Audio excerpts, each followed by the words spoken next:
आखिर जाग गया चंद्रयान-3 का विक्रम लैंडर। प्रज्ञान रोवर ने चांद पर फिर से काम करना शुरू कर दिया है।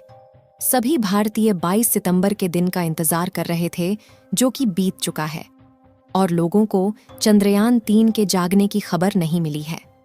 ऐसे में लोगों के मन में काफी ज्यादा सवाल उठने लगा है कि क्या चंद्रयान-3 का विक्रम लैंडर जाग उठा है या फिर चांद पर पड़ रही कड़कती ठंड में नष्ट हो चुके हैं। इन सभी सवालों के सटीक जवाब जानने के लिए बने रहे वीडियो के अंत तक। आज के इस वीडियो में हम आपको सही और सटीक जानकारियां देने वाले हैं, क्योंकि चांद पर रात के समय का तापमान लगभग -250 डिग्री सेल्सियस के करीब पहुंच जाता है। ऐसे में विक्रम लैंडर का सरवाइव कर पाना पहले से ही बहुत मुश्किल माना जा रहा था, लेकिन फिर भी इसरो के वैज्ञानिकों ने बताया था कि अभी चंद्रयान-3 को सुला दिया गया है और जैसे ही 22 सितंबर होगी, उस दिन चंद्रयान-3 के विक्रम को जगाने का प्रयास किया जाएगा। लेकिन जिस दिन का करोड़ भारतीय बेसब्री से इंतजार कर रहे थे, वह दिन बीत चुका है। इसरो के वैज्ञानिकों ने चंद्रयान-3 के विक्रम लैंडर को रेडियो सिग्नल भेजना शुरू कर दिया है। दोस्तों, करोड़ों भारतीय 22 सितंबर के दिन का बेसब्री से इंतजार कर रहे थे, क्योंकि 22 सितंबर भारतवासियों के लिए बहुत ही खास होने वाला था।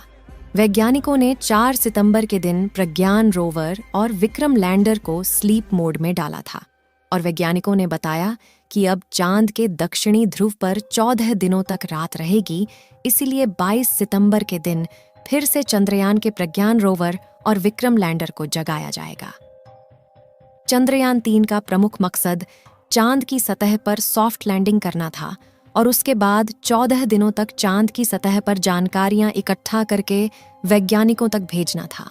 लेकिन आपको बता दें कि चंद्रयान-3 के प्रज्ञान रोवर ने मात्र 10 दिनों तक ही चांद पर एक्सपेरिमेंट किया था, और विक्रम लैंडर ने लगभग 12 दिनों तक चांद की सतह पर एक जगह खड़े होकर चांद की धरती का तापमान, प्लाज्मा रेडिएशन और भूकंप के बारे में जानकारियां इकट्ठा करके वैज्ञानिकों तक भेजी थीं। केवल 10 दिनों के एक्सपेरिमेंट में ही चांद पर ढेर सारे तत्वों की खोज कर ली थी, जिनमें ऑक्सीजन और सल्फर समेत कैल्शियम, आयरन, टाइटेनियम, मैंगनीज और सिलिकॉन जैसे अन्य तत्व मौजूद थे।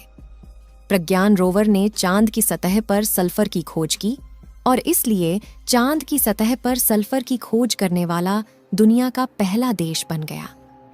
चंद्रयान-3 का एक और बड़ा मकसद था, जो कि चांद पर पानी की खोज करना था, लेकिन जैसा कि आपको मालूम होगा कि चंद्रयान-3 के प्रज्ञान ने चांद की सतह पर पानी को नहीं ढूंढ पाया था, क्योंकि प्रज्ञान रोवर को लगभग 14 दिनों तक काम करना था, लेकिन इसमें केवल 10 दिनों तक ही काम किया, और इस समय यह विक्रम लैंडर से लगभग 105 मीटर की दूरी पर उपस्थित है, लेकिन इसे कम से कम 500 मीटर तक की दूरी पर जाकर रिसर्च करना था। इस समय हमारे चंद्रयान का विक्रम लैंडर और प्रज्ञान रोवर दक्षिणी ध्रुव पर मौजूद है। चांद की दक्षिणी ध्रुव पर 22 सितंबर के दिन सुबह होना शुरू हो गई थी, और इस समय चांद की दक्षिणी ध्रुव पर उजाला हो गया है, और चांद की किरण भी प्रज्ञान रोवर और विक्रम लैंडर के सोलर पैनल पर पड़ने लगी है। आप सोच रहे होंगे कि विक्रम लैंडर जाग चुका होगा, लेकिन आपको बता दे, ऐसा नहीं है। अभी भी चांद की धरती पर गहरी नींद में सो रहा है। इसका सबसे बड़ा कारण यह है कि इसरो के वैज्ञानिक 22 सितंबर के दिन चंद्रयान-3 के सिग्नल भेजने का इंतजार कर रहे थे। वैज्ञानिकों को इसका इंतजार था कि अगर विक्रम लैंडर चांद पर -250 डिग्री सेल्सियस की कड़ाके की ठंड से बचा होगा, तो वह हमारे पास खुद ही सिग्नल भेजेगा कि हम अभी भी सही सलामत बचे हुए हैं। लेकिन वैज्ञानिकों का 22 सितंबर का इंतजार भी खत्म हुआ, लेकिन विक्रम लैंडर ने कोई भी सिग्नल नहीं भेजा। आपको बता दें कि इसका मतलब यह नहीं है कि चंद्रयान-3 का विक्रम लैंडर कभी भी नहीं जागेगा। जैसा कि हमने बताया कि चांद पर 14 दिनों की रात होती है, जिसके कारण वहां का तापमान काफी ज्यादा घट जाता है, और 14 दिनों में लगभग घटकर -250 डिग्री सेल्सियस तक पहुंच जाता है। अगर इतने तापमान में किसी भी इलेक्ट्रॉनिक इंस्ट्रूमेंट को रख दिया जाए, तो उसका दोबारा से काम कर पाना नामुमकिन होता है। लेकिन वैज्ञानिकों को इसके बारे में पहले से पता था, इसलिए विक्रम लैंडर और प्रज्ञान रोवर की बैटरी और उसके इलेक्ट्रॉनिक इंस्ट्रूमेंट को काफ़ी ज़्यादा इंसुलेटर जैसे पदार्थ का इस्तेमाल करके बनाया था, जिससे कि चांद पर कड़ाके की ठंड में भी इनके इलेक्ट्रॉनिक इंस्ट्रूमेंट सही सलामत बने रहे और जैसे ही चांद पर सुबह हो दोबारा से काम कर सके। चांद पर 20 सितंबर के दिन सुबह हो गई थी और 22 सितंबर के दिन चांद थोड़ा थोड़ा धरती से दिखना भी शुरू हो गया था। वैज्ञानिक 22 सितंबर का इंतजार इसलिए कर रहे थे क्योंकि चांद धरती से दिखने लगे, जिससे कि चांद पर उपस्थित चंद्रयान 3 से आसानी से संपर्क किया जा सके। लेकिन आपको बता दें कि वैज्ञानिकों ने 22 सितंबर के दिन चंद्रयान 3 को सिग्नल नहीं भेजा। इसका सबसे बड़ा कारण यह है कि जब चांद की रात काफी ज्यादा ठंडी हो गई थी तो विक्रम लैंडर के सारे इंस्ट्रूमेंट का तापमान काफी ज्यादा कम हो गया था, जिसका तापमान बढ़ने के लिए वैज्ञानिक इंतजार कर रहे थे। लेकिन इस समय विक्रम लैंडर और प्रज्ञान रोवर का टेम्परेचर सामान्य हो चुका है और वैज्ञानिकों का चंद्रयान 3 के विक्रम लैंडर से संपर्क करने का प्रयास जारी है।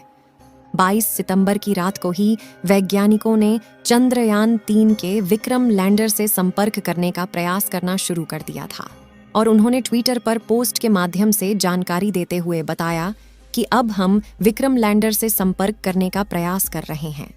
हैरानी की बात यह है कि अभी तक विक्रम लैंडर की ओर से कोई भी सिग्नल प्राप्त नहीं हुआ है। वैज्ञानिक विक्रम लैंडर से संपर्क करने के लिए सबसे पहले चांद की ऑर्बिट में घूम रहे चंद्रयान 2 के ऑर्बिटर को सिग्नल भेजते हैं। उसके बाद चंद्रयान 2 का ऑर्बिटर सिग्नल को रिसीव करके चंद्रयान 3 के विक्रम लैंडर के पास भेजता है। आपको बता दें कि विक्रम लैंडर ने अपने एक्सपेरिमेंट द्वारा पता लगाया है कि चांद की ऊपरी सतह का तापमान और चांद की भीतरी सतह के तापमान में काफी ज्यादा अंतर पाया जाता है। जब चंद्रयान 3 का विक्रम लैंडर और प्रज्ञान रोवर चांद पर रिसर्च कर रहे थे तो उस समय चांद का तापमान 20 डिग्री से 35 डिग्री सेल्सियस के बीच था।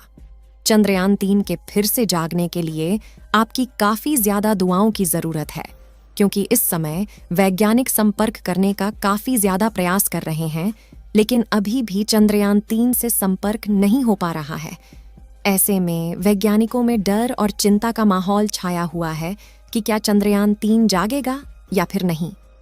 वैज्ञानिकों ने बताया कि अगर चंद्रयान 3 नहीं जागता है तो उसका विक्रम लैंडर और प्रज्ञान रोवर राजदूत बनकर हमेशा के लिए खड़े रहेंगे और भारत का झंडा लहराते रहेंगे। फिलहाल अभी भी वैज्ञानिकों के द्वारा प्रयास किया जा रहा है।